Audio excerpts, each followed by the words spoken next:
Hello, this is James Francis, and welcome to another brand new episode of Traffic Tuesdays. Yay! In this episode, I'm going to be showing you which marketing objective to use in your campaign when creating a brand new Facebook ads campaign. Because believe it or not, it does have a massive difference. It is not just for your eyes only. It is not just some name to categorize your campaign. It actually affects the algorithm and the job that algorithm does to get you the best results. Okay, so for example, Facebook will categorize these objectives into three categories here: awareness, consideration, and conversion. Okay, and this is based upon the end result you want from your campaign. So to begin with, if we start at the left side, we can see brand awareness and reach. If you hover over the little eye symbols, it will tell you what each of these means specifically. But what I like to do with a retargeting campaign is I like to use reach sometimes, because everybody who has landed on a specific page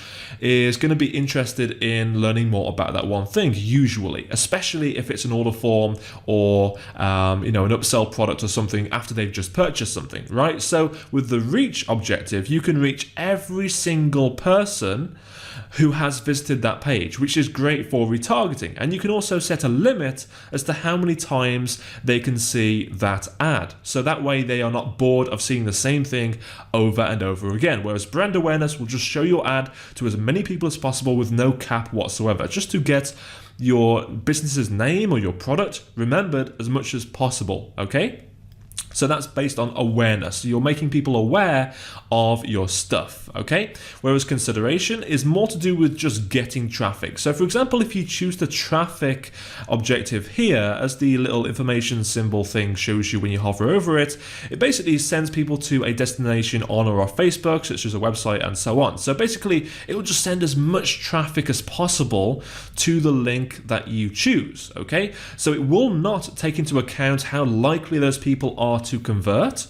It will just send you as many people as possible, regardless of how good or bad the quality of that traffic is, okay? So with engagement, you can kind of guess that's based upon the communication people have and the response that people get from your ads. So these people are more likely, if you choose this objective, to reply to your ads in the comment section or do something similar, okay? Again, you can learn more about them on the Facebook help section, but I just wanted to give you ideas about what you can do for your own campaigns working through this. Of course, app installs is self-explanatory, video views self-explanatory. Lead generation is when you want to have somebody click on your ad and have the form pop up with their details already filled into that form. So you can have it so they click on the ad to opt in for something for free or whatever, and they need to enter their email address and possibly their name as well if you choose that option to access the next page. So this is essentially a squeeze page built into Facebook, and I've tested this. I found that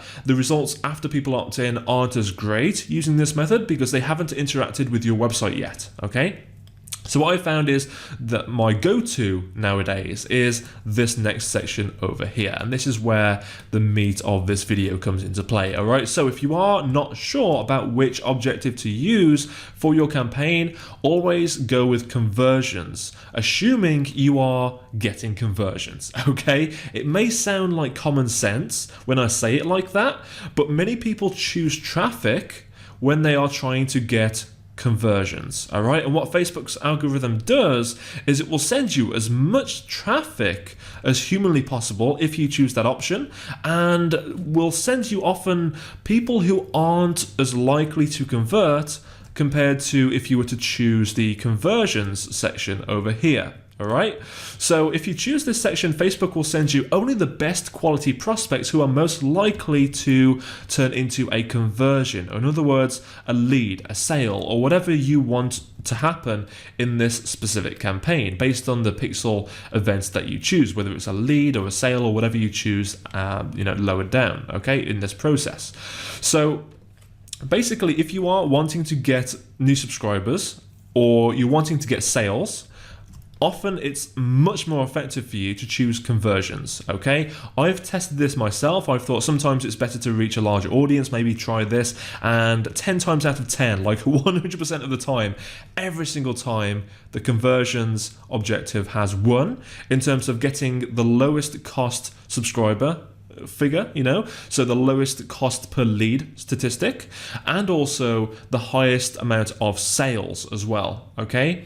So if you are not using the conversion objective and your campaign isn't doing that well, I'd strongly recommend changing your objective if you can, or if not, then create a brand new campaign with the conversions objective, okay? It may sound like a very simple change, but believe me, this is basically the steering wheel of Facebook's algorithm. Okay, when Facebook is displaying your ads, this choice, which may sound like a simple choice, but it's very important, will decide on how successful your campaign is. Because if the objective is misaligned to what you want to achieve, it's not going to work out that great. All right, so make sure you are choosing the correct objective. Usually 9 times out of 10 that is conversions, unless you are doing something with apps or videos or something else. Okay, so hopefully this video has helped you, and hopefully you can go ahead and implement that tip right now if you haven't already. If you've enjoyed this video, feel free to like this channel and like the video, subscribe to the channel to receive more videos like this one every Tuesday. All right, stay tuned and I'll speak to you very, very soon. Bye-bye.